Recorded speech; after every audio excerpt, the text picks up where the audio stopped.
গ্রামের বিকেলের নরম আলো, মেঠো পথের দুধারে সবুজ ধান ক্ষেত দুলছে হাওয়ায়। সেই পথ ধরে ধীরে ধীরে হাঁটছে একটি সুন্দর মেয়ে, নাম তার মেঘলা।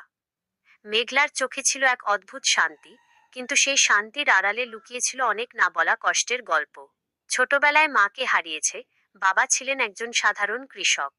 সংসারের অভাব ছিল নিত্যদিনের সঙ্গী, তবুও মেঘলা কখনো স্বপ্ন দেখা বন্ধ করেনি। প্রতিদিন ভোরে সে বাবার সাথে মাঠে যেত, আবার বিকেলে বই হাতে নিয়ে বসতো। গ্রামের মানুষ বলতো, মেয়ে হয়ে এত পড়াশোনা করে কি হবে? মেঘলা শুধু হেসে বলতো, একদিন দেখাবো, স্বপ্নের কোনো লিঙ্গ নেই। মেঠো পথটা ছিল তার সবচেয়ে প্রিয়। এই পথেই হাঁটতে হাঁটতে সে নিজের সাথে কথা বলতো, নিজের ভবিষ্যৎ আঁকত। কখনো ভাবত শিক্ষক হবে, কখনো ডাক্তার, কিন্তু আসলে সে হতে চাইতো এমন একজন মানুষ যে নিজের বাবার কষ্ট ঘুচাতে পারবে। একদিন ঝড়ে তাদের ঘর ভেঙে যায়। সব কিছু যেন শেষ হয়ে গেল।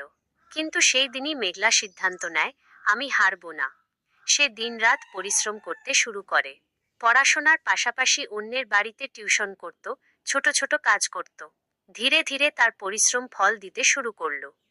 বছর কয়েক পরে সেই মেঘলা গ্রামের প্রথম মেয়ে হিসেবে শহরের বড় কলেজে ভর্তি হলো।